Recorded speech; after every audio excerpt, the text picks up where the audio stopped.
Uncle Bob on how to build great software development team. Let's get into it.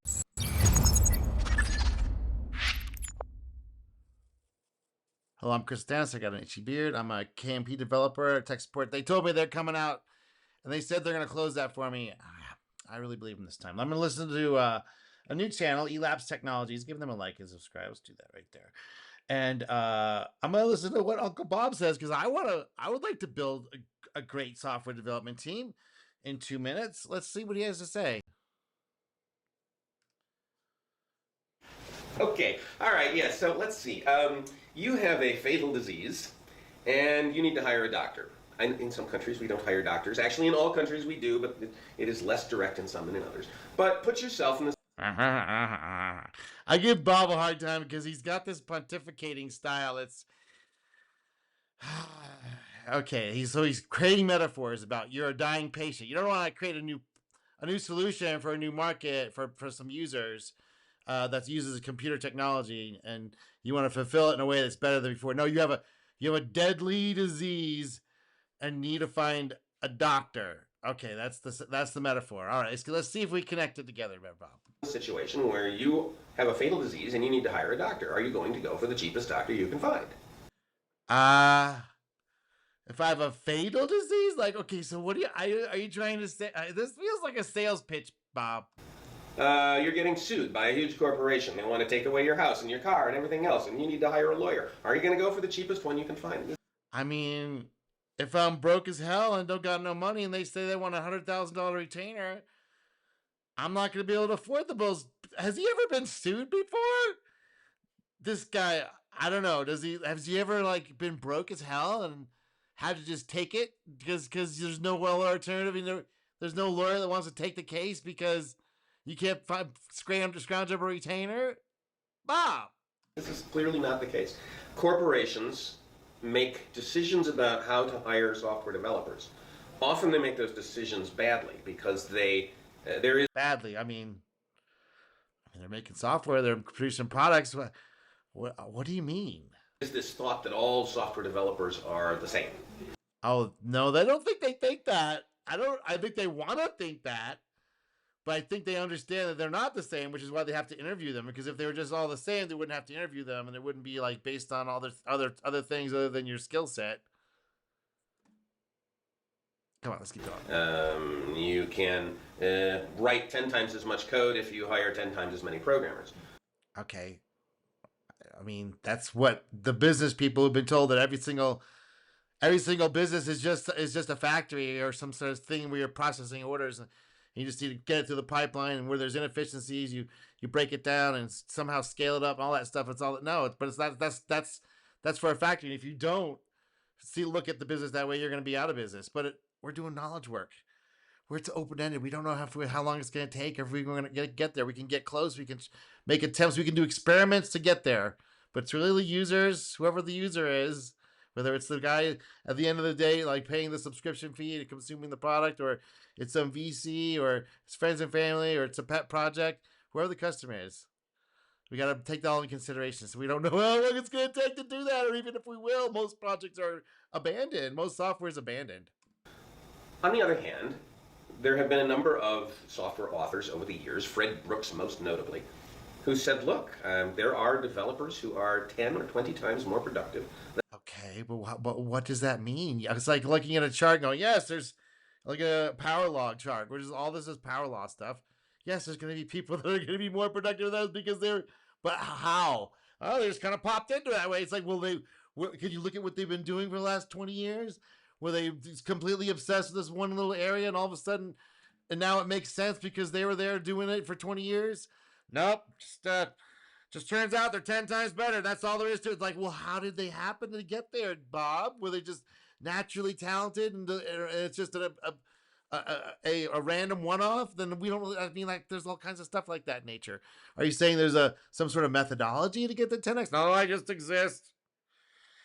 We have no idea how they get there. We don't care. We just know they exist. We can hire them. It's like, oh, okay, well, usually there's a reason why there's like a tinkerer space where someone gets obsessed with some area and it just happens to coincide with some real world thing. Come on now. than others. The dynamic range in productivity is huge, and it's usually based Yeah, on it's the power laws everywhere. Okay, Bob, what are you saying? experience. And so you should Based on experience. No, it's based on all kinds of other stuff, man. It's not just experience, it's like interest, taste, culture, art, perspective, context, ethics, morals, heroic wanting to just tilt at windmills. Well, come on, there's all kinds of stuff in there. What do you? It's just the experience. It's not that, man. I know it would be nice because the business people want to hear that, but I know this is like a sales pitchy kind of thing, Bob. And I know the business people like to hear that, but it's not. This is not how it works, man. It's just not how where this stuff comes from. We retroactively like, well, it was just a smart guy that came up with stuff. It's like, no, there was a whole field of people, and he just got put the things together in a particular way, and intentionally or unintentionally solved an issue that broke apart another set of problems that other people were working on. Like, come on now, this is. It's like, oh, it just kind of happens. It's like, no, that stuff was all somebody toiling away, spending their time and their extra time and energy, however they gained it, and their extra brain power to obsess about this one thing, and all of a sudden it appears. It's like, no, somebody spent a lot of time and energy and effort to do that, Bob. assemble your teams with a few very experienced people and then a few moderately experienced people. How do you know that? What is this? Do you have any studies about this, Bob? That this is the optimal way to do it? Or just have a few experts and they just pay and pick a few people that they think are going to be great?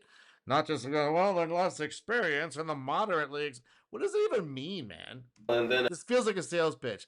This feels like a sales pitch to people who got money, access to money, but they don't know how to make the software. And they're desperate for anything, any kind of structure that gives them insight about how to create that value. And that's this trade secrets, by the way, about how to create value for a customer base in a way that they want, where they can do it efficiently, and then get in the middle of there and get some of this sweet software money. It's kind of designed for those people that want to have. We can nail it down. All we need to do is the developers of the moderate tier, and the basic tier needs to be 2.7 times. It's like, where's the studies? Do you have studies, or is this just anachronistic? Just tacit, just your experience of how you've seen it done, or are you doing this for other people? Come on, Bob. a few lesser experienced people and allow the experienced people to teach and mentor and train and guide. And Is that part? Is that part of the budgets? Because it's usually not. It's usually we have to get to market. If we don't get to market soon, and we don't have bring in people who are capable of getting us over the finish line, that will actually contribute and not cause problems. Boy, good luck getting that group together, who are into it and are bought in and see the vision and can be compensated for it. And are they actually brought in to teach and mentor and no, and guide? Not really. They got a goal in mind, man. We're all here on a limited time. Some people like the teaching. I'm a big fan of teaching, but I've also been on teams where that was not expected. You had to do your part of it. They'll do their part of it. We'll come together on certain things, but there's no teach it. Well, as we go along the way, if you're pushing and pulling your weight, you'll be able to be taught. But in general, that's not their goal. Come on, Bob. so that you are That's your goal, buddy. constantly creating more and more very experienced people to Yeah, spread. that can go off and compete against you. So how do you put that into play? A lot of these people understand though that really talented people will leave and compete directly against them. So it's like they've had those experiences over and over, and like some people have, and they see the trend, and it's like it's not worth doing that. It's like, if you're going to push me over the line for my goals, then we can work together. Yes, but if in general, it's not a thing, man. I don't think it ever was a thing. With people like me and Bob that are into it, but like in general, when people doing these pushing these products, they're not thinking about that. They want to come on now. Spread to more and more teams. That's proven to be a very effective technique. Has it? Can you show some evidence of that? Can you show some case studies where people didn't do that, and where they did, not with you involved, some independent blind stuff, all that stuff? No, even after 10 years, you still have none of this, and you just off the cuff. This feels salesman. This feels like a sales pitch.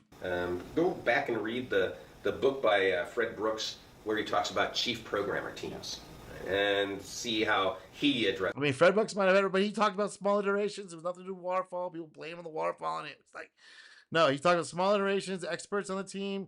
Does he talk about training, mentoring? No, it's just you'll get it along the way if you've got the chops, and if you don't, that's just how it goes. Get the chops if you want to keep going, because that's just how this thing is, man. It's never been anything different. Might have had during the ZERP, there was a small period of time when this was kind of like bantied about, but it was obviously unsustainable. They got rid of everybody. The moment that the thing got too expensive to run, they gave a little downturn, they got rid of everybody, and they're like, "Good, we're gonna use AI from now on. Give it good luck, everybody on mentorship." Bringing them moderately skilled. It's like, no, man, it's all blood sports. Yeah, I think it's a chapter in the Mythical Man month. It is, yes, it's in the Mythical Man month. Mythical Man month, yes, yes. You can't have a pregnancy in 1 month with like getting 9 ladies together. It doesn't work that way. That's just straight story. But in manufacturing, you can.